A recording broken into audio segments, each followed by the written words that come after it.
Hello friends.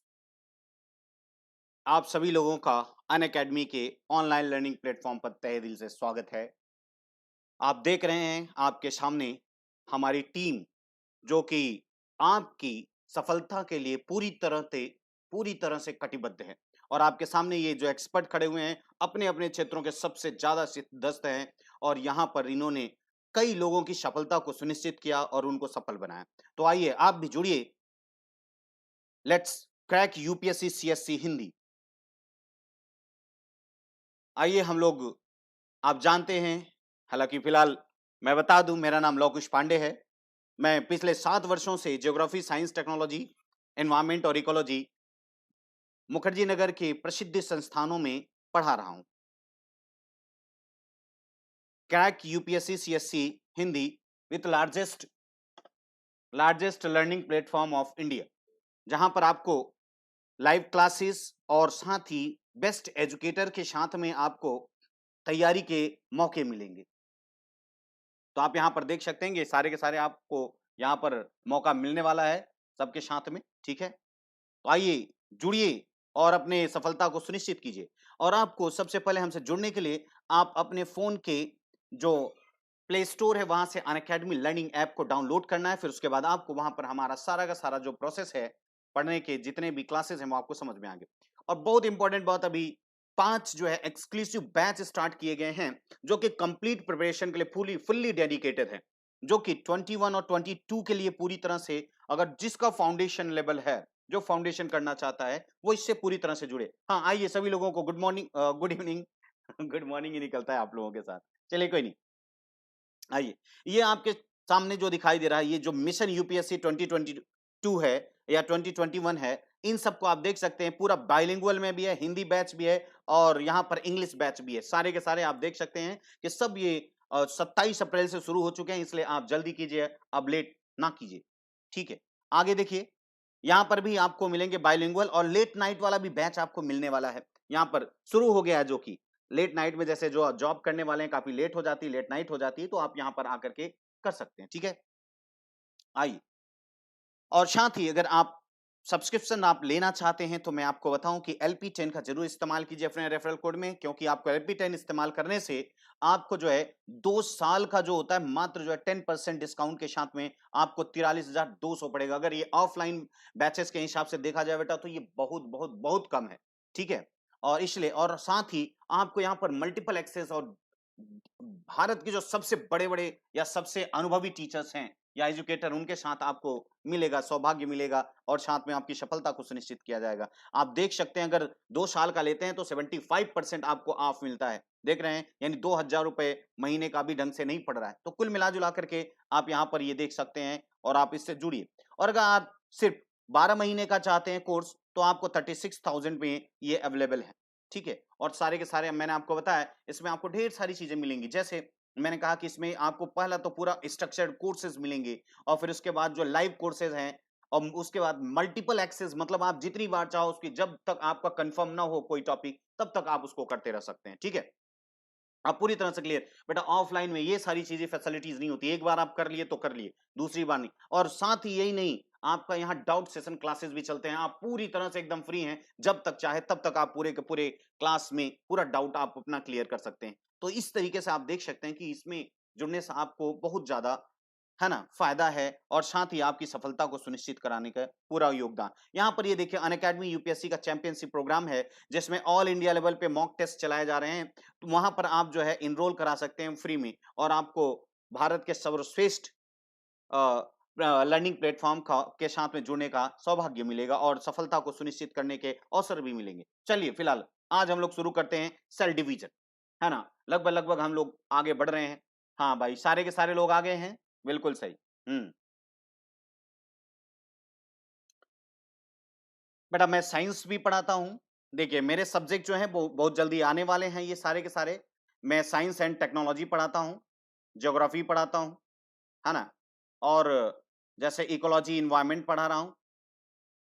ठीक है, इस तरह से हमारे ये, और इकोनॉमिक्स और करंट अफेयर्स, ये सारे के सारे टॉपिक मैं पढ़ाता हूँ। लेकिन अभी मैंने शुरुआत किया है, तो साइंस से, चूंकि साइंस जो है काफी बच्चों का ये है, कि ये यूपीएससी में साइंस में थोड़ा सा इंटरेस्ट कम लेते हैं, जबकि आगे सारे के सारे ज्योग्राफी से लेकर के साइंस, टेक्नोलॉजी, इन्वायरमेंट, इकोलॉजी, सारे के सारी चीजें जो है वो साइंटिफिक चीजें हैं, इसलिए मैं आप लोगों को सिर्फ बेस देना चाहता हूँ। गुड इवनिंग वीरेंद्र जी, आइए। प्रशांत जी, अभिलाषा, सारे के सारे, तो मेरे ख्याल से आपकी बात क्लियर हो गई होगी। अनु जी, ठीक है। तो आगे आज हम लोग बढ़ेंगे सेल डिवीजन।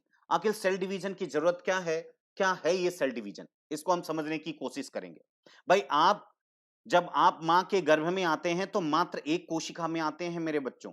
आप जैसे ही मां के गर्भ में आ रहे हो तो आप जानते हो कि एक ओवम है और दूसरा स्पर्म है। जब इन दोनों के बीच में फर्टिलाइजेशन होता है तब जाकर के बनता है एक जाइगोट, है ना, जाइगोट बनता है। और फिर ये जाइगोट क्या होता है, एम्ब्रियो का निर्माण करता है, एम्ब्रियो, ठीक है। और एम्ब्रियो बनने के लिए इसको सेल डिवीजन वहीं से शुरू हो जाना पड़ेगा, है ना। और फिर उसके बाद एम्ब्रियो से पूरा का पूरा आपका बॉडी बनता है, यानी एक कोई ऑर्गेनिज्म धीरे धीरे पूरा का पूरा बन जाता है। तो बेटा यहां पर जो सेल डिवीजन है इसका सबसे इंपॉर्टेंट रोल है हर जगह आपका। हाँ, जल्दी से आइए प्रिया जी। तो कुल मिला जुला करके आप देख सकते हैं कि सेल डिवीजन कितना इंपॉर्टेंट है, यानी आपके जन्म से लेकर के आपकी जब तक के मृत्यु नहीं होती है तब तक ऐसी प्रक्रिया ये है जो हमेशा होती रहती है। जैसे आपको कभी चोट लग जाता है तो वो आप देखते हैं कि धीरे धीरे बढ़ जाता है, वो भी बेटा किसकी वजह से, सेल डिवीजन की वजह से, है ना। आप पैदा होते हो छोटे से, धीरे धीरे धीरे धीरे धीरे आप 6 फीट के हो जाते हो या जो भी लंबाई आपकी है। हाँ, कुछ कुछ टिंगे भी होते हैं, कुछ भी लंबू होते हैं, तो 1.5 फुटिया भी हो सकते हो आप, 6 फुटिया भी हो सकते हो, तो वो एक अलग चीज है। लेकिन फिर भी जितना आप पैदा हुए तो उतना तो नहीं हो ना। हाँ, हाँ, हाँ बेटा, क्लासेस तो काफी दिनों से चल रहे हैं मेरे। हाँ, प्रशांत जी कोई बात नहीं, आप पढ़ेंगे जब इकोनॉमिक्स देखेंगे तो सब चीजें। अब देखिए सिंपल सी बात है, आप लोग ये बताओ, क्या आपको साइंस ऐसा लग रहा है क्या कि कोई साइंस बहुत हवा है ना।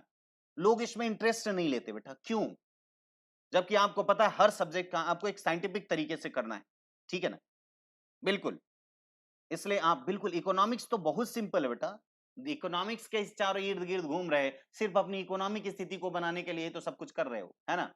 तो इसलिए जाहिर सी बात इकोनॉमी, लेकिन उसको जानने से पहले खुद को तो जाने ना, कि आखिर हमें क्या क्या चाहिए, हमें खुश रहने के लिए क्या चाहिए, अपने जीने के लिए क्या चाहिए, पहले आप शरीर को समझिए। इसीलिए सबसे पहला मेरा होता है, जो बच्चे पढ़ना चाहते हैं वो रहते हैं, नहीं पढ़ना चाहते हो तो चले जाते हैं, मेरा क्या ले लेंगे।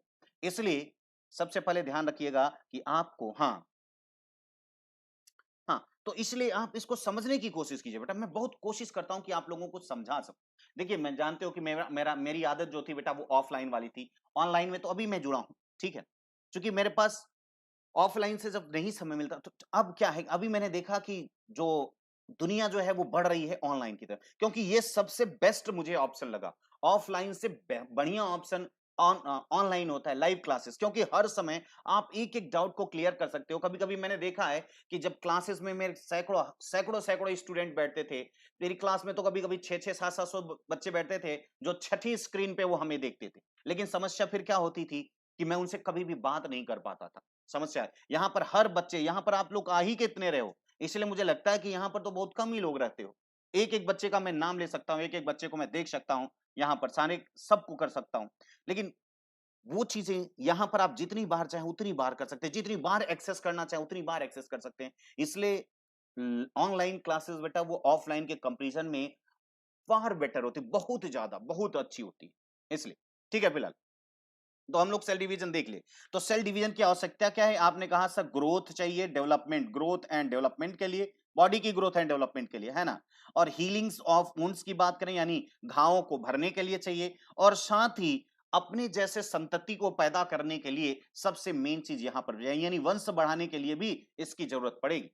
समझ पा रहे हैं ना। यानी शरीर का वृद्धि विकास के लिए, घावों को भरने के लिए और संतानोत्पत्ति यानी रिप्रोडक्शन, प्रजनन के लिए, ये तीन ऐसी चीजें हैं, है ना।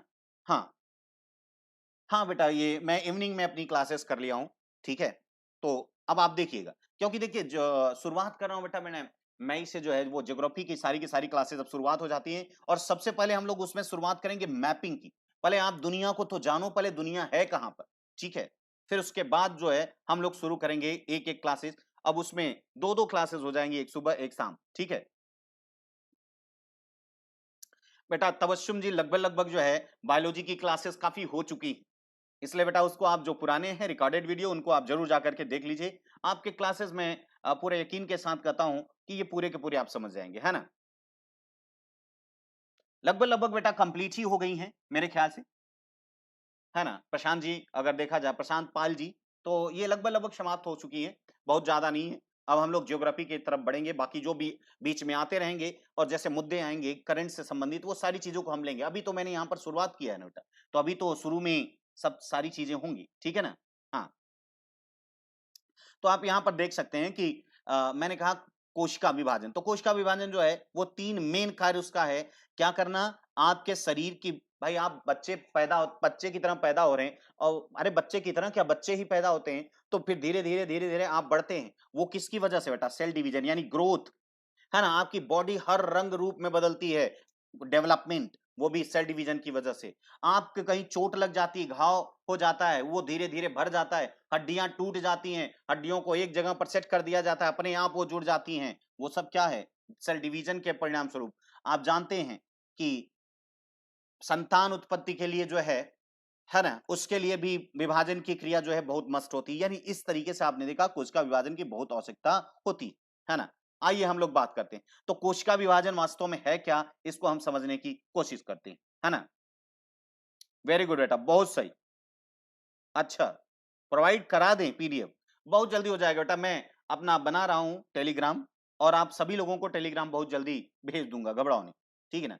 तो कोशिका विभाजन की हम लोग बात कर रहे हैं यहाँ पर। तो कोशिका विभाजन वास्तव में क्या है, यह एक ऐसी जैविक प्रक्रिया है, ये क्या है, ये बायोलॉजिकल प्रोसेस है, जिसमें क्या हो रहा है, एक मातृ कोशिका से विभाजित होकर दो कोशिकाएं बन रही हैं, दो या दो से अधिक कोशिकाएं उत्पन्न होती हैं। यह प्रक्रिया कोशिका विभाजन कहलाती है। यानी यहाँ पर आप देख सकते हैं कि अगर हम बात करें तो यहां पर विभाजन की बात करें यानी सेल डिवीजन,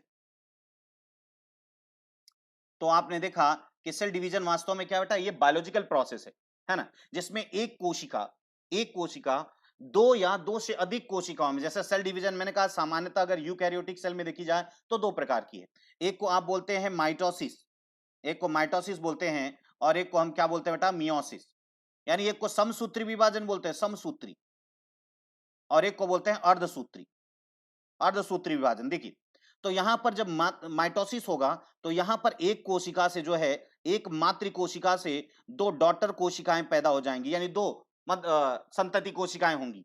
और यहां पर क्या होगा, एक मदर सेल से दो पहले बनेंगी, और फिर ये दो तुरंत फिर से ये डिवाइड होकर के चार बन जाएंगी। ये देखिए, इससे स्पर्म या ओवम बनते हैं बेटा, इससे क्या बनते हैं, ओवम बन सकते हैं या स्पर्म बनते हैं, आप यहां पर देख सकते हैं, ठीक है। ये वाली प्रोसेस माइटोसिस की, जो मियोसिस की जो प्रोसेस होती है, वो सिर्फ और सिर्फ जो होता है क्या बनाने के लिए, हाँ बिल्कुल, गैमेट बनाने के लिए, गैमेट बनाने यानी युग्मक बनाने के लिए होती है। और वो भी कहां होती है, हाँ, जननांगों में पाई जाने वाली जो जननांग, जो मुख्य जननांग है जिसको आप प्राइमरी रिप्रोडक्टिव ऑर्गन बोलते हो, उसके कुछ ऐसी कोशिकाएं होती हैं जहां पर ये पाई जाती है। जैसे मेल की अगर हम बात करते हैं, तो मेल के वृषण में यानी मेल के टेस्टिस में और फीमेल के ओवरी में सिर्फ अर्धसूत्री विभाजन जो है एक ही जगह पाया जाता है। उसको हम लोग देखेंगे बाद में, पहले हम लोग यहां पर आते हैं। हाँ,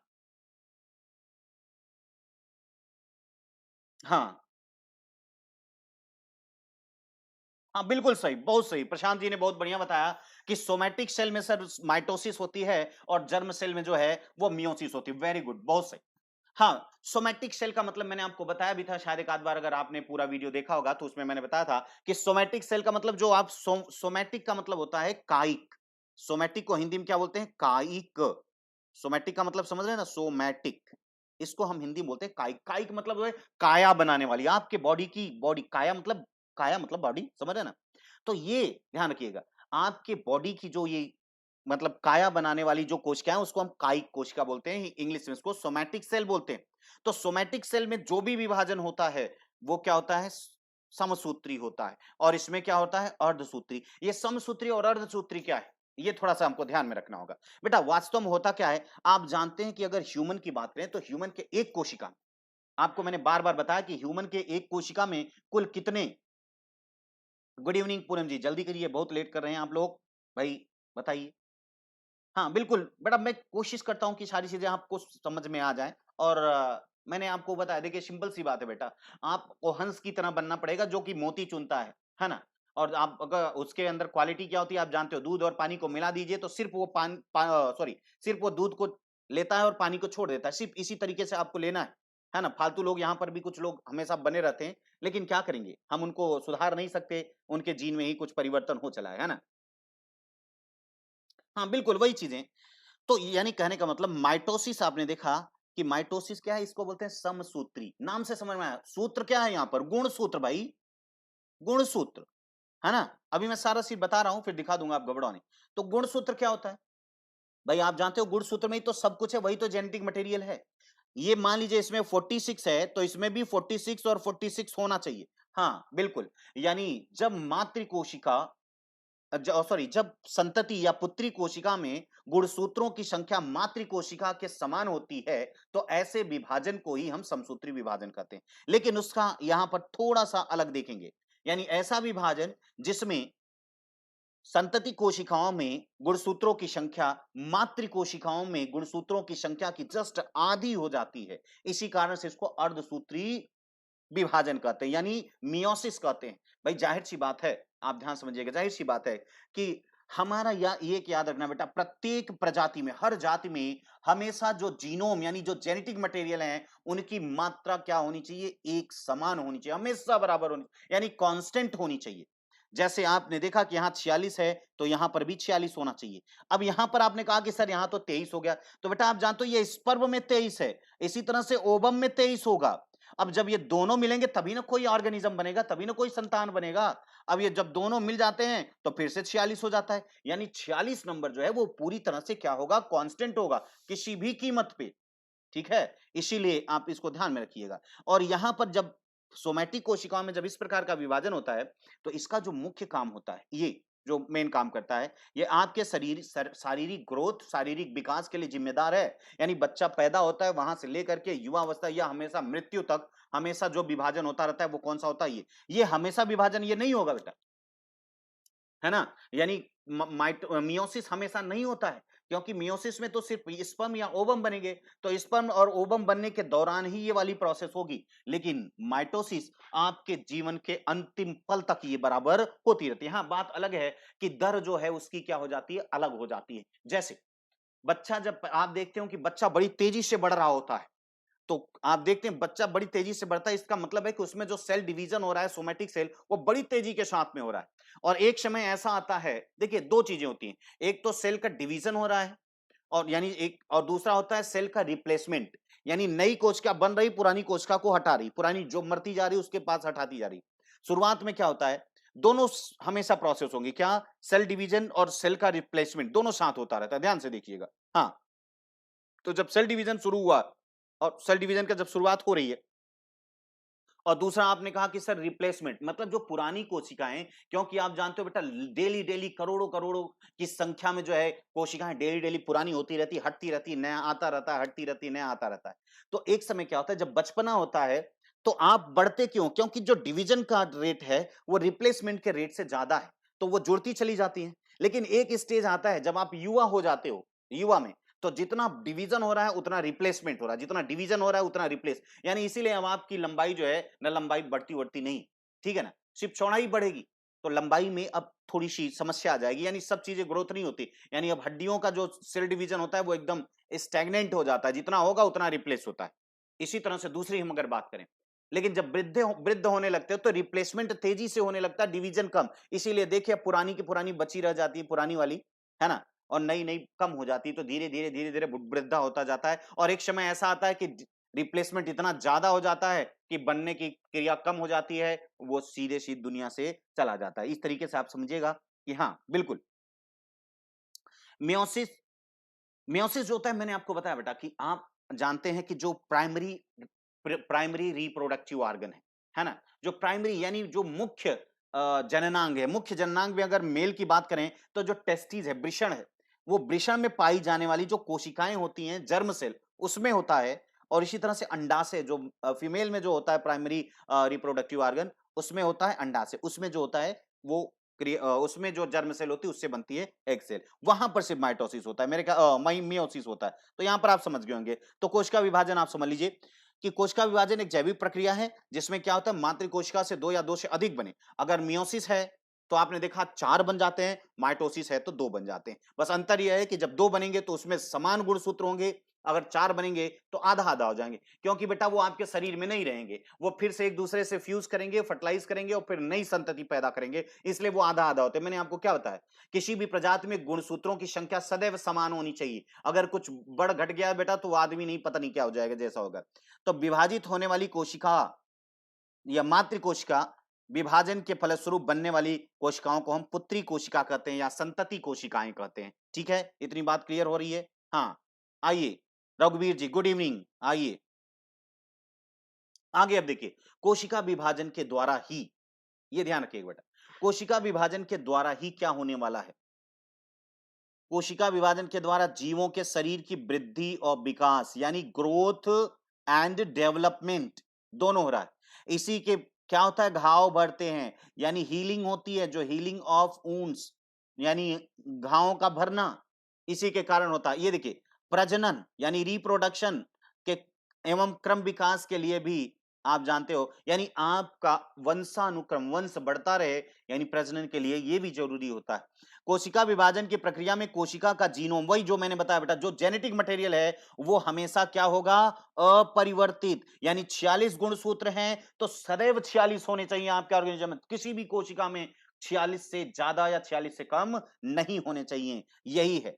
इसीलिए विभाजन होने के पूर्व गुणसूत्रों की संख्या, यानी जो उसकी संख्या है उसका रेप्लिकेशन होता है या डुप्लीकेशन होता है, यानी जितनी भी कोशिकाएं आपकी एक कोशिका में, जितने भी जेनेटिक मटेरियल हैं, जितने भी गुणसूत्र हैं या जितने भी जीन हैं, उनका सबसे पहले विभाजन के पहले एक अवस्था आएगी जिसमें क्या हो जाएगा, वो दोगुना हो जाती हैं। अब दोगुना होने के बाद विभाजित होती हैं तो फिर से आधी आधी हो जाती हैं। ठीक है, तो ये ध्यान रखिएगा। तत्पश्चात इन जीनोम को कोशिकाओं के बीच, है ना, बड़ी सफाई के साथ में बांट दिया जाता है, आधा आधा इनको कर दिया जाता है। Is that clear? हाँ, तो यानी कुल मिला जुला करके आपको ये बहुत विशेष ध्यान देना है। हाँ बेटा, मॉर्निंग वाली ना थोड़ा सा अ, नहीं वो था, हालांकि शुरुआत करेंगे, जल्दी ही शुरुआत करेंगे मॉर्निंग में। अब 2 टॉपिक लेंगे तो एक साथ जो है वो शुरुआत हो जाएगी। ठीक है, तो फिलहाल तो कोशिका विभाजन की प्रक्रिया को आप समझ गए कि कोशिका विभाजन के समय ये ध्यान रखना है बेटा कि जेनेटिक मटेरियल को किसी भी प्रकार से परिवर्तित नहीं होने देना। ठीक है, हाँ, क्लियर हो रही बात? तो इसीलिए अब क्या होगा, आगे हम दिखाएंगे आपको। अब देखिए, कोशिका विभाजन को वस्तुतः जो है कोशिका चक्र, साइकिल होती है, सेल साइकिल, यानी विभाजित होती रहती है। जैसे देखिए, यहां पर आप ध्यान दीजिए, जैसे कोशिका करें, ये क्या हुई, ये 2 में विभाजित हुई, ये देखिए, ये बेटा ये 2 में विभाजित हुई। अब फिर ये क्या होगी, फिर ये तैयार होगी और फिर जो है फिर से यहां पर आएगी और फिर से ये 2 में विभाजित, यानी ये एक सेल साइकिल जो है बराबर चलता रहेगा, चलता रहेगा, चलता रहेगा। जैसे ये नई कोशिका बनी, अब इसमें ग्रोथ होगा, ये बढ़ेगी, बढ़ने के बाद इसके अंदर जो कोशिकांग होंगे उनका 2 होगा, क्योंकि 2 होने हैं तो डुप्लीकेशन होगा, डबल डबल हो जाएंगे, एक माइटोकॉन्ड्रिया है तो 2 हो जाएगा, 2 है तो 4, इस तरह से सारी चीज बदलने लगेगी। फिर आगे क्या होगा, फिर जेनेटिक मटेरियल जैसे 46 है तो 46 के साथ में वो 46 गुना कितना हो जाएगा, हाँ 92, तो 92 के करीब होंगे, लेकिन वो साथ में जुड़े रहेंगे। फिर उसके बाद इनको डिवाइड करने वाले एंजाइम्स बनेंगे, तो फिर उसके बाद फिर से ये डिवाइड होगा, फिर से ये कोशिकाएं इसमें यानी कुल मिलाकर ये कोशिका चक्र का ही एक पार्ट है कोशिका विभाजन। और यहां से विभाजन की देखिए, यहां से यहां तक तो कोशिका की ग्रोथ हो रही है बेटा, देखो यहां से ग्रोथ हो रही है, इस जहां पर कोशिका की ग्रोथ होती है इसको हम बोलते हैं इंटरफेज। क्या बोलते हैं? इंटरफेज। यानी कोशिका विभाजित होने के लिए पूरी तरह से मैच्योर हो रही है। भाई आप बताओ, जैसे बच्चा पैदा हुआ तो अब बच्चे में ग्रोथ होगी कि बच्चा पैदा होते ही बच्चा पैदा करने लायक हो जाएगा? अब बताओ, क्या हो जाएगा क्या? भाई बच्चा जो पैदा हुआ, अब उसमें क्या होगी, ग्रोथ होगी ना, और ग्रोथ होगी तो फिर क्या होगा, फिर से वो बच्चा करने लायक पैदा होने के लिए उसको पूरा का पूरा शारीरिक रूप से पूरी तरह से विकसित होना पड़ेगा। बोले भाई कि बच्चा पैदा होते ही कर यही इसी तरह से, जैसे सेल का डिवीजन हुआ तो जैसे यहां 2 सेल बन गए, इसी तरह से ये पूरा का पूरा जो है एक चक्र चलता रहता है। तो जब तक इसका ग्रोथ होता रहता है उसको हम इंटरफेज कहते हैं, और जब विभाजन की प्रक्रिया आ जाती है तो उसको विभाजन की प्रवस्था कहते हैं। मतलब बहुत छोटी विभाजन की प्रवस्था, आप यही समझ लीजिए, हमेशा इंटरफेज की अवस्था सबसे ज्यादा होती है। मान लीजिए 24 घंटे में एक कोशिका 2 कोशिका में बदल रही है, तो ये मान के चलिए कि 23 घंटे 30 मिनट जो होती है वो अवस्था जो होती है वो इंटरफेज की अवस्था होती है, याद रखिएगा। यानी 23 घंटे तक जो है, 23 घंटे 30 मिनट तक इंटरफेज। कोशिका विभाजन की क्रिया बहुत ही शॉर्ट टर्म्स के लिए होती है, बहुत ही तेजी से होती है। ठीक है ना? हाँ बिल्कुल, पहले ग्रोथ होगा ना, अरे भाई ग्रोथ के बाद ही तो सब कुछ होने वाला है। बात क्लियर हो रही कि नहीं? हाँ, ठीक है भाई, तो यही चीजें मैं बताना चाहता हूं। यस, तो यानी कुल मिला जुला करके आप समझ गए कि कोशिका विभाजन के दो चक्र हैं। ठीक, सॉरी, कोशिका चक्र के दो चरण होते हैं। एक को हम क्या बोलते हैं, इंटरफेज, और दूसरे को हम क्या बोलते हैं, कोशिका विभाजन। सबसे बड़ी फेज कौन सी है, इंटरफेज। इंटरफेज भी तीन चरण में ये डिवाइड कर दिया गया। तीन चरण में क्या है, पहले को हम बोलते हैं जीवन फेज। देखिए, यानी ग्रोथ नंबर 1। इसमें क्या होगा, ग्रोथ होगा, सबसे ज्यादा ग्रोथ हो जो है इसी में हो रही है। इसमें क्या हो रहा है, इसमें हो रहा है कि सारा का सारा जो कोशिकांग हैं सारे के सारे बढ़ेंगे, और बढ़ने के बाद डबल हो जाएंगे, यानी यहां पर डुप्लीकेशन हो जाएगा। यानी दो अगर माइटोकांड्रिया है तो चार हो जाएगी, यानी जो भी जितना है उसका जस्ट डबल हो जाएगा। कोशिकांगों की बात करें जो साइटोप्लाज्म में है, भाई आपने देखा कि पहले क्या होगा, यहां पर पहले समझिएगा, आप अच्छी तरह से समझने की कोशिश करें। भाई कोशिका सबसे पहले होगी, तो इसमें केंद्रक के अंदर को छोड़ दीजिए, अगर एक माइट्रोकांड्रिया है तो दो हो जाएगी, एक गोल्गी बॉडीज है तो दो गोल्गी बॉडीज हो जाएगी, इंडोप्लाज्मिक रेटिकुलम एक है तो दो हो जाएगा, लाइसोसोम एक है तो, यानी जितनी भी चीजें हैं वो सब क्या हो जाएंगी, इस अवस्था में डबल हो जाएंगी। क्लियर, डबल हो जाएंगी। कौन सी अवस्था, जीवन में। फिर आती है एस अवस्था, इसको बोलते हैं सिंथेसिस फेज। इसमें अब हम न्यूक्लियस के अंदर चलेंगे, तो न्यूक्लियस के अंदर क्या पाया जाता है, डीएनए, यानी जेनेटिक मटेरियल। अब इसका डुप्लीकेशन हो गया, यानी अगर मैंने कहा कि ये दो गुना हो जाएगा, लेकिन दो गुना जैसे दो दो होगा, जैसे मान लीजिए एक क्रोमोसोम एक डीएनए दो हो रहा है, दो तो होगा लेकिन आपस में वो क्या होगा, जुड़ा रहेगा, अलग नहीं होगा। अब अलग करेगा विभाजन, ये यानी अगर देखा जाए तो ओवरऑल अगर क्वांटिटी देखी जाए तो मटेरियल दुगना हो चुका है, जेनेटिक मटेरियल, लेकिन वो एक ही जैसे हैं, एक ही में जुड़े हुए। अपनी हर एक डीएनए अपना एक क्या बना लेता है, प्रतिलिपि बना लेता है। अपनी एक क्या बना लेता है, प्रतिलिपि। प्रतिलिपि मतलब अपनी एक कॉपी बना लेता है। समझ पा रहे हैं, एक क्या बना लेता है, एक कॉपी बना लेता है। तो यानी अब दोनों, लेकिन कॉपी जो होती है उसके साथ में जुड़ी रहती है। अब जब विभाजन की प्रक्रिया होगी तो वो जाएगा। अब अगला वाला क्या हो रहा है, G2। G2 फेज, ठीक है। जैसे मान लीजिए मैंने आपको कहा, जैसे दो भाई हैं, ठीक है, सपोज कीजिए दो भाई हैं, उनके उनके बीच बंटवारा हो रहा है, उनके बीच बंटवारा हो रहा है। तो सबसे पहले वाले फेज में क्या होगा, जो भी चीजें होगी दो दो भागों में बांट दिया जाए। भैया कहें कि थाली दो है तो कहें एक थाली तुम ले लो, एक थाली वो। ग्लास कहें कि चार है, कहें दो ले लो, तुम ले लो। और कुकर एक है तो कहेंगे भैया आप ये तो टूटेगा नहीं, तो कुकर के बजाय दूसरा, मतलब हर चीजों को पहले उन्होंने क्या किया, बांट दिया। ठीक है, अब बांटने के बाद फिर उसके बाद पहले तो सारा सामान बंटवा दिए, है ना। अब उसके बाद डिसाइड करेंगे ये चीज कि मुख्य रूप से अब वो जाएंगे कहां, कितना पैसा है, कहां पर जाएंगे। और फिर उसके बाद मजदूर करेंगे, है ना, क्या करेंगे, मजदूर करेंगे कि उन दोनों सामान को क्या कर दिया जाए, अलग अलग कर दिया जाए। तो यानी यहां पर सारे मजदूर बनते हैं। हाँ बिल्कुल, मैंने क्या बताया, हमारे बॉडी के मजदूर की कौन होते हैं, एंजाइम। यानी कोशिका विभाजन के लिए जो आवश्यक एंजाइम हैं वो यहां पर आएंगे। क्लियर हो रही बात। ये तीनों अवस्थाएं जब खत्म हो जाएंगी तब शुरुआत होगी कौन सी बेटा, विभाजन की अवस्था। ठीक है, बात समझिएगा पूरा का पूरा। जैसे मैं आपको दिखाऊं, ये एक सेकेंड में पीछे आता हूं, मेरे पास कहीं प्लेन पेज था, नहीं था क्या, अच्छा, इसको हटा के मैं दिखाता हूं आपको। ठीक है, तो आप अच्छी तरह से समझ जाएंगे बेटा ये क्या चीजें हैं। ये हटा देता हूं।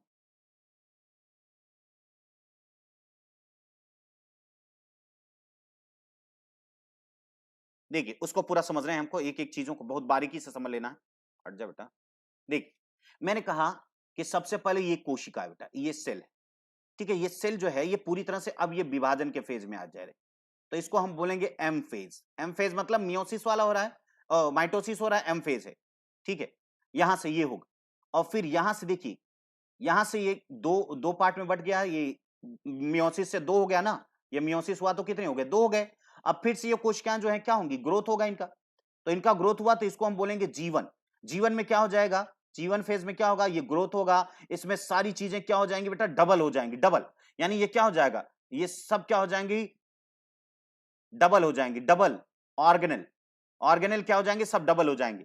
इसके बाद एक और प्रोसेस आएगी जिसको हम बोलेंगे एस फेज बोलेंगे।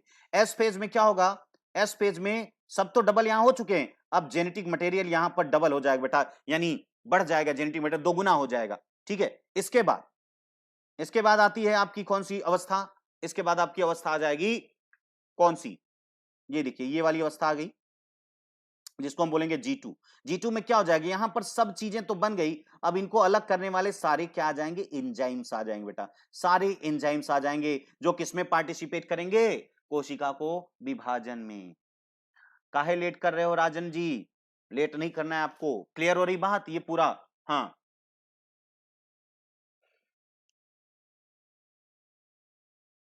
गुड इवनिंग एकता जी, आइए जल्दी से। तो आपने देखा यहां से लेकर के यहां तक, ये यहां तक, इसको हम बोलते हैं बेटा इंटरफेज।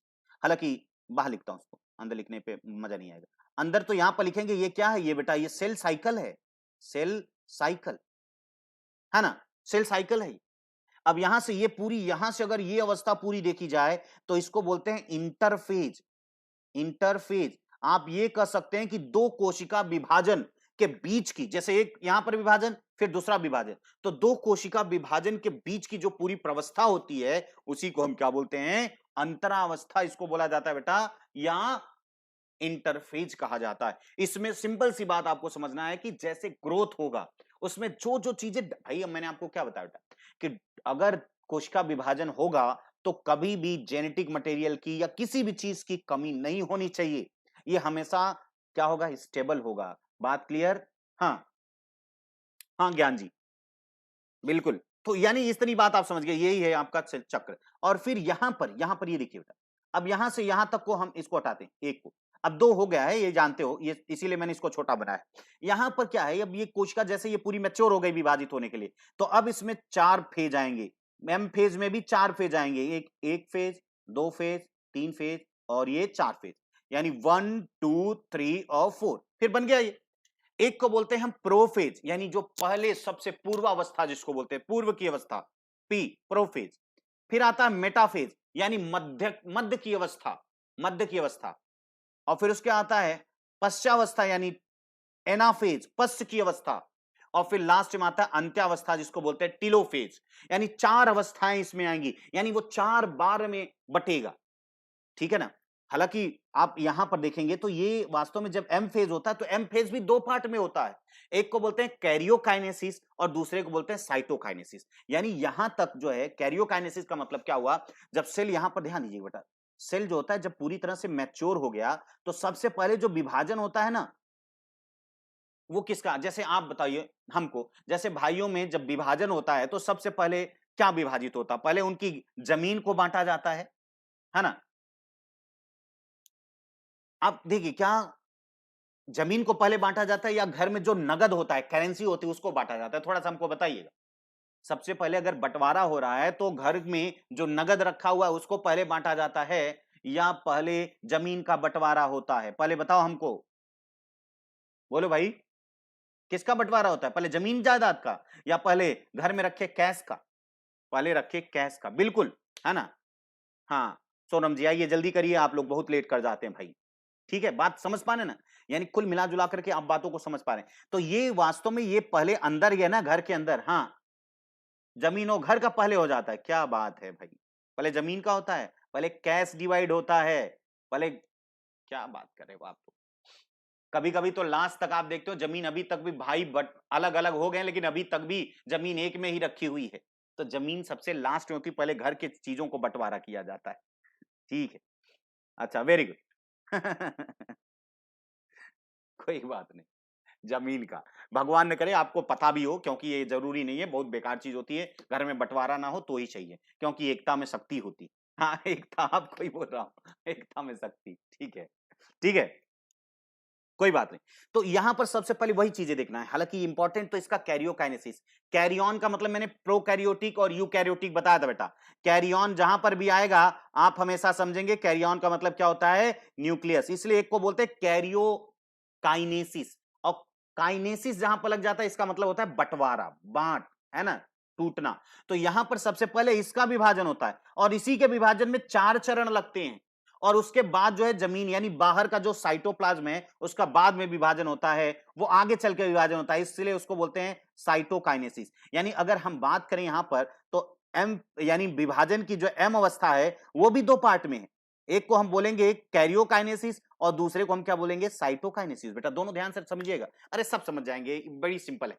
कैरियो का मतलब आप समझिए केंद्रक, और केंद्रक ही तो सबसे मेन चीज भाई, जेनेटिक मटेरियल ही तो सबसे मेन है। अगर वो कम ज्यादा हो गया बेटा तो आपको, मैंने आपको बताया था कि पता चला 46 के बाद किसी में 48 चला गया, किसी में 44, तो 48 चला गया तो बेटा आप बन जाएंगे गोरिल्ला, और इधर 46 चला आया तो पता चला कि आप बन जाएंगे छछूंदर या जो भी हो, यानी मानव फिर तो नहीं रह जाएंगे ना, मानव के लिए ये फिक्स होना चाहिए, इसलिए बहुत ही सावधानी के पूर्वक ये होगा। तो इसलिए सबसे पहले जेनेटिक मटेरियल के अंदर ही इसको विभाजित किया जाता है और इसको विभाजन में 4 चरण लग जाते हैं। एक बार क्या होता है कि सारे सामान को जैसे आप देखो भाइयों में क्या होता है, अलग हो रहा है तो सारे सामान को पहले एक जगह ला करके रखा जाता है, रख दिया, कहा कि अच्छा अब सामान क्या क्या है। जब सामान हो गए तो फिर अब दूसरे में कहेंगे कि अच्छा एक काम करो, आधा आधा सामान अलग कर दो, तो वहां पर आधा आधा सारा सामान अलग कर दिया गया। अब फिर उसको क्या किया जाएगा, बांधा जाएगा, जिसको जिधर ले जाना है आधा अपना बांधेंगे आधा अपना बांधेंगे, और फिर उसके बाद बांध लिए तो फिर क्या करेंगे, अपनी अपनी जगह पर वो लेके जाएंगे, ठीक है। और जब लेके जाएंगे तो फिर वो अपने दूसरे कमरे में, मतलब अपना उनका अलग अलग हो जाएगा। बस यही क्रिया यहां पर भी हो रही है भाई, 4 फेज तो यहां पर भी है ना। हाँ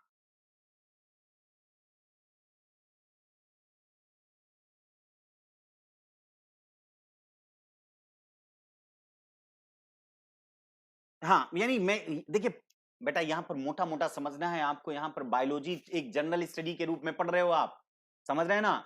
इसलिए हम एक जनरल स्टडी की तरह ही यहाँ पर बात करेंगे, क्योंकि यहाँ पर साइंस बैकग्राउंड के नॉन साइंस बैकग्राउंड के दोनों पढ़ते हैं बेटा, इसलिए हम बहुत ज्यादा टिपिकल वर्ड यहाँ पर साइंटिफिक वर्ड नहीं यूज करेंगे, और आपको जनरल स्टडी पढ़नी, जो सामान्य सामान्य सी बातें हैं वही पढ़ना है ना। अब यहाँ पर हम आपको कैरियो टाइपिंग नहीं सिखाने लगेंगे कि इडियोग्राम बनाना है तो हम कैरियो टाइपिंग पढ़ेंगे, है ना। तो वहां यहां पर बस मोटी मोटा आपको देखना है, बस ये देखना है कि किस में क्या हो रहा है, क्लियर, ठीक है। और ये वैसे भी मैंने बताया आपको, प्रोफेज, मेटाफेज, एनाफेज, टेलोफेज, यही चीजें हैं। इसके बाद वाला जब हम मियोसिस पढ़ेंगे तो उसमें ढेर सारे हैं, हालांकि उसमें भी बहुत नहीं जाऊंगा अंदर, क्योंकि बेटा हो सकता है कि कुछ बच्चे एकदम वो हो जाएं कि अरे सर क्या चीजें हैं, हालांकि कभी कभी सवाल पूछे गए हैं इससे, ऐसी बात नहीं है, लेकिन फिर भी आपको इतना ध्यान में रख लेना है, ठीक है ना। हाँ, तो यानी कुल मिला जुला करके आप बात समझ पा रहे होंगे कि सबसे पहले क्या हुआ, अंदर का बंटवारा हुआ। अंदर के बंटवारे को भी 4 पार्ट में करेंगे बेटा, जैसे हम इसको यहां से हटाते हैं, इसको तो यहीं पर आपको हम दिखा देते हैं, आपको सब आसानी से समझ में आ जाएगा। ये देखिए, जैसे आपने कहा कि सर सेल का डिवीजन हो रहा है, तो सेल डिवीजन में आपने देखा कि एक इंटरफेज अवस्था बहुत बड़ी प्रवस्था है, सबसे बड़ी प्रवस्था। और फिर उसके बाद आपने कहा कि सर जब यहां पर एम फेज आता है, एम फेज आता है, तो एम फेज भी 2 पार्ट में होता है। एक को बोलते हैं हम कैरियोकाइनेसिस यानी केंद्रक का विभाजन, और दूसरे को बोलते हैं हम साइटोकाइनेसिस का। भाई नाम पर मत जाइए बेटा, कैरियन का मतलब होता है केंद्रक। अब मैंने आपको बार बार बताया कि इंडिया में होता है तो हम बोलते हैं नाभिक विभाजन, है ना, लेकिन वहां पर कोशिका द्रव्य विभाजन, लेकिन हमने क्या किया है, हिंदी में किया है, लेकिन ये अंग्रेजी में ही हिंदी में ही अंग्रेजी वाला लिख दिया जाता है। तो ये लिखिएगा कैरियोकाइनेसिस, कैरियन का मतलब केंद्रक, और काइनेसिस का मतलब अलग अलग होना। तो कैरियोकाइनेसिस में 4 फेज आता है, एक को हम बोलते हैं प्रोफेज। इसमें मैंने आपको क्या बताया, सारे सामान को इकट्ठा किया जाता है घर बंटवारे के लिए कि भैया सामान कितना है, यानी और मेन यहां पर जब केंद्रक के अंदर है तो वहां पर क्या है, जेनेटिक मटेरियल। सारे जेनेटिक मटेरियल क्या होते हैं, संगठित और कुंडलित होकर के, जो क्रोमैटिन था जो बिखरा हुआ था, आपने देखा डीएनए सारा बिखरा बिखरा था, अब वो सब मोटा होकर के क्या बन जाता है, क्रोमोसोम हो जाता है। क्या बन जाएगा, मोटा होकर के क्रोमोसोम बन जाएगा। अब क्रोमोसोम बन गया तो भाई आप दिखाई देने लगा ना, ये तो 46 हो गए। भाई जब क्रोमेटिन जब उलझा हुआ तो कुछ नहीं दिख रहा था, अब वो 46 दिखने लगे, यानी 46 आपको दिखने लगेंगे, इसमें 46 दिखने लगे, ठीक है।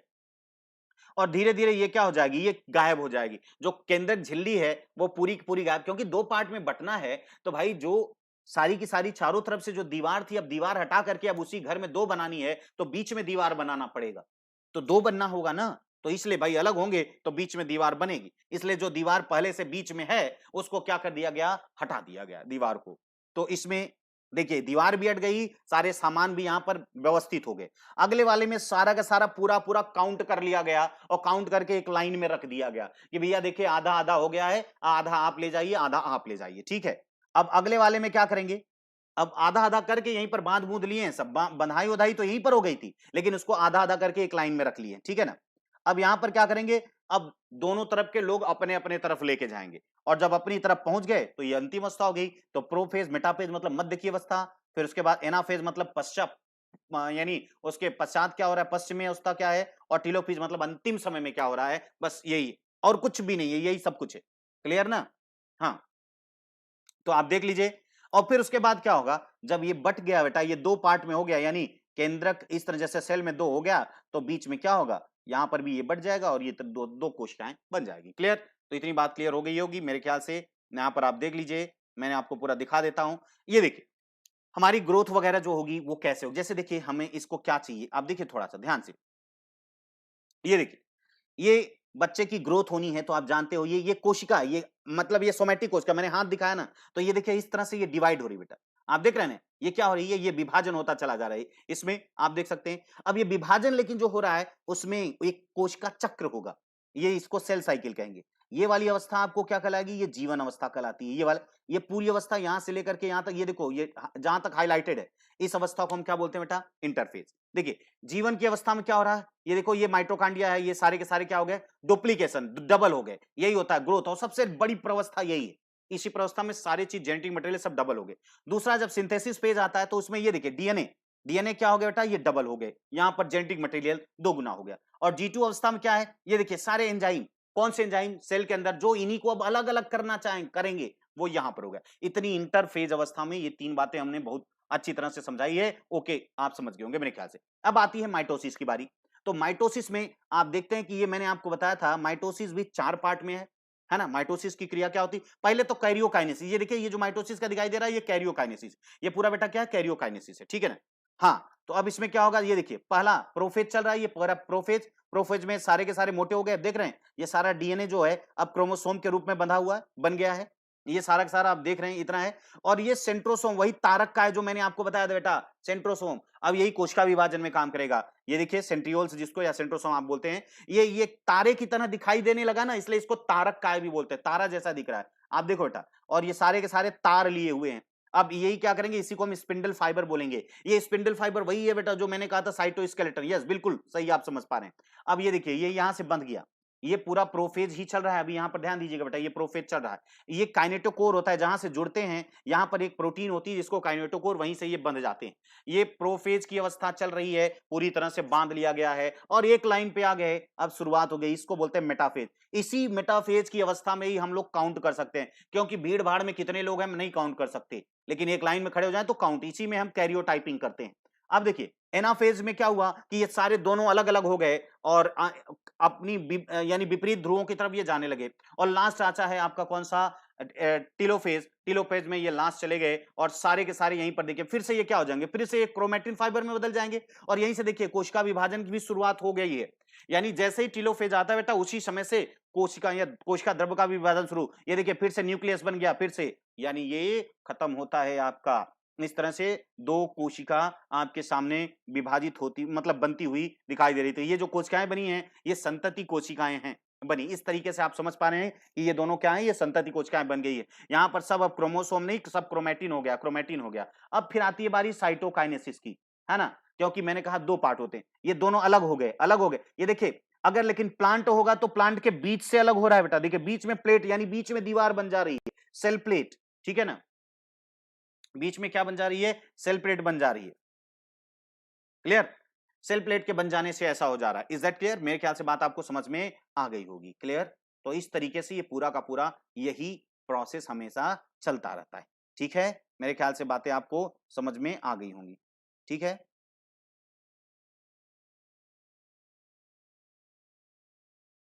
ये कहाँ चला जाता है भाई,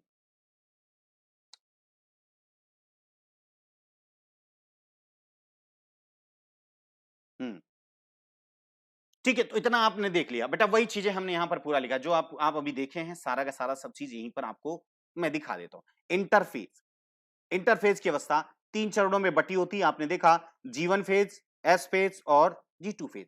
सिंपल सी बात मैंने आपको बताया कि बेटा सही, सबसे पहले तो ग्रोथ होगा, पहले विभाजन के लिए ग्रोथ होना चाहिए, है ना। ये देखिए, हाँ रानी बेटा ये चेंज हो गया टाइम, टाइम तो कल से ही चेंज हो गया है, कल नहीं थे क्या लग रहा है।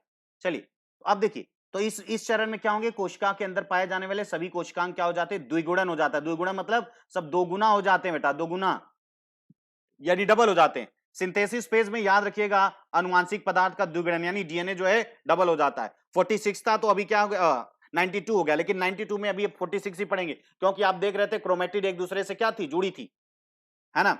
दोनों आपने देखा था कि ये देखिए इस तरह से बना हुआ था, ऐसे बना हुआ था, ये दो एक ही क्रोमोसोम है, एक क्रोमोसोम एक ही है ना। लेकिन एक ये वाला जो है इसमें दो हो गए ना, एक इधर एक इधर, तो इसको हम क्या बोलते हैं, क्रोमैटिड बोलते हैं बेटा, इसको क्या बोलते हैं, क्रोमैटिड, सिस्टर क्रोमैटिड, दोनों आपस में जुड़े हैं एक ही जैसे, और दोनों हूबहू एक ही है क्योंकि उसी के डुप्लीकेशन से बने हुए हैं। G2 चरण में क्या होगा, जो आवश्यक एंजाइम है हमने आपको बता दिया कि आवश्यक एंजाइम का, ठीक है, क्लियर। अब आगे बढ़ेंगे। इंटरफेज अवस्था के अंत में विभाजन अवस्था, जैसे ही इंटरफेज अवस्था खत्म होती है वैसे विभाजन की अवस्था शुरू हो जाती है बेटा, क्लियर। आइए देखते हैं, इंटरफेज की अवस्था के अंत होते ही विभाजन की अवस्था शुरू हो जाती है। यूकैरियोटिक कोशिकाओं में आप जानते हैं विभाजन दो प्रकार के होते हैं, एक को बोलते हैं समसूत्री विभाजन और दूसरे को क्या बोलते हैं, अर्धसूत्री विभाजन। हम लोग समसूत्री विभाजन की, इंटरफेज अवस्था दोनों में आएगी बेटा, दोनों में, ठीक है ना, उसमें भी आएगी और इसमें भी आएगी। हाँ, बहुत लेट हो गया बेटा अभिषेक जी, अभी आप लेट नहीं बल्कि बहुत बहुत लेट हो गया। खैर, तो समसूत्री विभाजन आपने देखा, तो समसूत्री विभाजन को आप अच्छी तरह से समझ पा रहे होंगे कि समसूत्री विभाजन अभी हमने पूरा समझा भी दिया, दिखा भी दिया, तो आप समझ गए होंगे। अब अर्धसूत्री विभाजन, अर्धसूत्री विभाजन और समसूत्री विभाजन दोनों क्या होते हैं, दोनों में इंटरफेज अवस्था पहले आएगी, उसके बाद आगे एम फेज आता है। तो यूकैरियोटिक में दो समसूत्री विभाजन जिसमें एक से दो कोशिकाएं बनेगी, और इसमें क्या होगा, पहले तो दो बनेंगी लेकिन फिर इनके द्वारा फिर दो दो बना दी गई, तो ये पूरा का पूरा चार बन जाएगा। इसीलिए इसमें क्या हो जाता है, आधा हो जाता है, इसीलिए अर्धसूत्री। हालांकि आधा तो यहीं पर हो जाता है, अगर यहाँ 46 है तो 23 यहीं पर हो जाता है, 23 यहीं पर। आगे ये वाली जो प्रोसेस चलती है वो एकदम समसूत्री विभाजन के हूबहू एक जैसी चलती है। क्लियर हो रही बात, आगे बढ़े। समसूत्री विभाजन, इस प्रकार के विभाजन में एक मातृ कोशिका से दो पुत्री कोशिका का निर्माण होता है। मैंने अब पहले से एकदम चिल्ला चिल्ला के बताया है, कोई नई बात नहीं बता रहे। हाँ, आइए सुनील कुमार जी, आपका बहुत बहुत स्वागत है, बहुत लेट कर रहे हैं। तो पुत्री कोशिकाओं में ध्यान रखिएगा बेटा, है ना, इस प्रकार के विभाजन में एक मातृ कोशिका से दो पुत्री कोशिका का निर्माण होता है। और पुत्री कोशिकाओं में गुणसूत्रों की संख्या मातृ कोशिकाओं के गुणसूत्रों की संख्या के समान होती है, इसी कारण इसे समसूत्री विभाजन, समसूत्री मैंने पहले पहले चिल्ला चिल्ला के बताया था, कोई अलग बात नहीं बताया। एक से दो बने और दोनों में बराबर हो तो उसी को हम बोलते हैं समसूत्री विभाजन। आगे बढ़े। अब देखिए, ये समसूत्री विभाजन में सबसे पहले विभाजन किसका होता है, केंद्रक का होता है, इसीलिए इसको हम क्या बोलते हैं, कैरियोकाइनेसिस। इसमें चार पोर्शन होते हैं, मैंने आपको बताया, प्रोफेज, मेटाफेज, एनाफेज और टीलोफेज। ये चार हमने बताया कि चारों होते हैं, चारों में अलग अलग विभाजन होता है। Is that clear. तो यहां पर आपने देखा। अब यहाँ कोशिका द्रव्य की अगर बात करें तो इसके बाद जो है कोशिका द्रव्य जो भी बचा खुचा है ये बाद में विभाजित हो जाता है, दो कोशिकाओं में फाइनली यहां पर बढ़ जाता है। ठीक है, ये हमने अब समझा दिया, दिखा दिया। केंद्रक का विभाजन, यहाँ केंद्र का विभाजन चार चरणों में पूरा होता है। कितने चरणों में बेटा, चार चरणों में, है ना। पहला कौन सा चरण है, प्रोफेज। इस चरण में क्रोमैटिन क्रोमोसोम, है ना, देख रहे हैं ना, इस चरण में क्या हो रहा है, क्रोमैटिन जो है वो क्रोमोसोम में परिवर्तित हो जा रहा है दो सिस्टर क्रोमैटिड्स के साथ। यानी क्रोमोसोम का मतलब बेटा ये इस तरह से आप देख रहे होंगे, अरे ये गलत लिख गया, ये इस तरीके से ऐसे था और आपने देखा ऐसे था, इस तरीके से, ठीक है।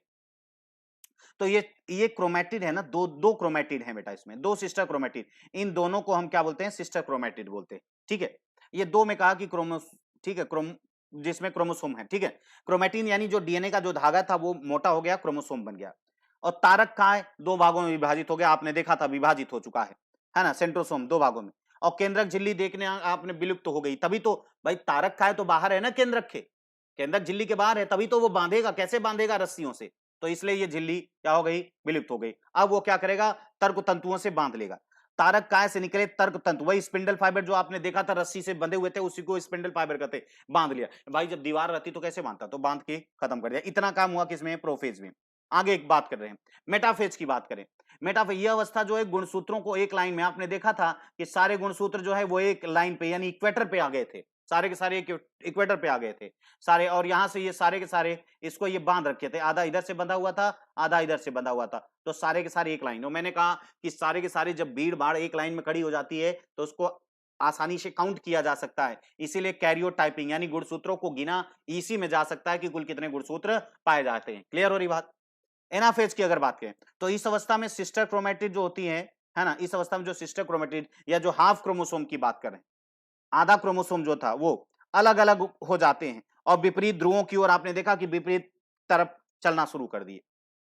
टीलोफेज अवस्था में क्या हुआ कि गुणसूत्र विपरीत ध्रुवों पर पहुंचकर अलग अलग केंद्रक, यानी वो पहुंच करके नया केंद्रक बना लिए। अब यहीं से शुरुआत हो जाती कहा, किसकी, साइटोकाइनेसिस की।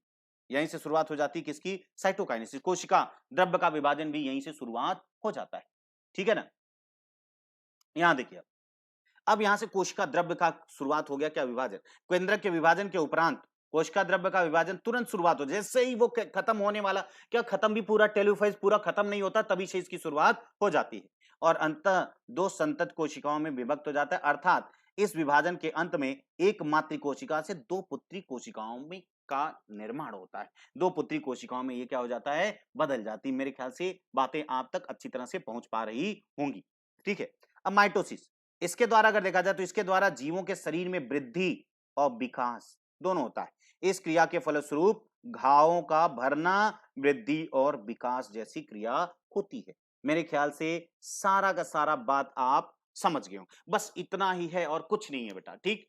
तो इतनी ही आज की क्लास रही है, ठीक है। आपको बातों अच्छी लगी हो तो आप जरूर लाइक कीजिएगा, है ना, क्योंकि आपका लाइक हमारे लिए मोटिवेशन है।